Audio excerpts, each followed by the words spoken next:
खबर है कि यूक्रेन रूसी लड़ाकू हेलीकॉप्टरों की कब्रगाह बन चुका है। दावा है कि जंग की शुरुआत से लेकर अब तक रूस की सेना के कई हेलीकॉप्टर ध्वस्त हो चुके हैं। जबकि पुतिन की सेना को यह भरोसा था कि वो अपने जंगी हेलीकॉप्टरों से यूक्रेन को भारी नुकसान पहुंचाएगी, लेकिन ऐसा नहीं हो पाया और कहा जा रहा है कि रूसी सेना के कई हेलीकॉप्टर एक के बाद एक हवा में ही मार गिराए गए। ब्रिटेन में युद्ध पर रिसर्च करने वाली एक संस्था के मुताबिक रूस ने अब तक अपने 42 लड़ाकू हेलीकॉप्टर इस जंग में खो दिए हैं। यानी जिन हेलीकॉप्टरों से रूस ने कई उम्मीदें पाल रखी थीं, वो धरी की धरी रह गईं।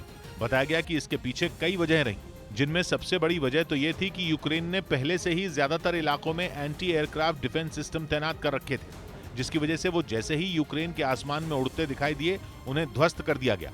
और दावा तो यहां तक किया गया कि यूक्रेन जंग में रूस ने अपने लड़ाकू हेलीकॉप्टरों को तैनात करने की रणनीति में भी भारी भूल की।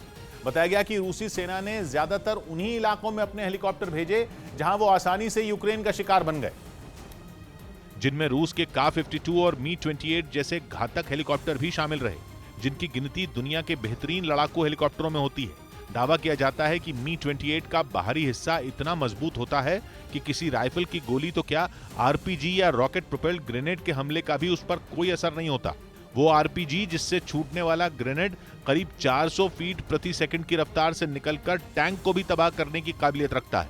मतलब ये कि रूस के बड़े से बड़े हेलीकॉप्टर भी यूक्रेन में नहीं चल पाए, ऐसा दावा किया गया। जानकारों के मुताबिक इसकी एक और अहम वजह यह रही कि रूस के ज्यादातर जंगी हेलीकॉप्टर कम ऊंचाई पर उड़ने के कारण आसानी से यूक्रेन की सेना के निशाने पर आ गए। इसके अलावा बताया गया कि तुर्की से यूक्रेन को मिले बारकताश TB2 ड्रोन ने भी रूस का खेल काफी हद तक बिगाड़ दिया, जिसकी गिनती दुनिया के सबसे घातक ड्रोन में की जाती है। रूस के ये लड़ाकू हेलीकॉप्टर न केवल दुश्मन की सेना पर हमला करने के लिए काम आते हैं, बल्कि इनके जरिए जंग लड़ रही सेना तक खाने पीने का सामान और दूसरी जरूरी चीजें भी पहुंचाई जाती हैं।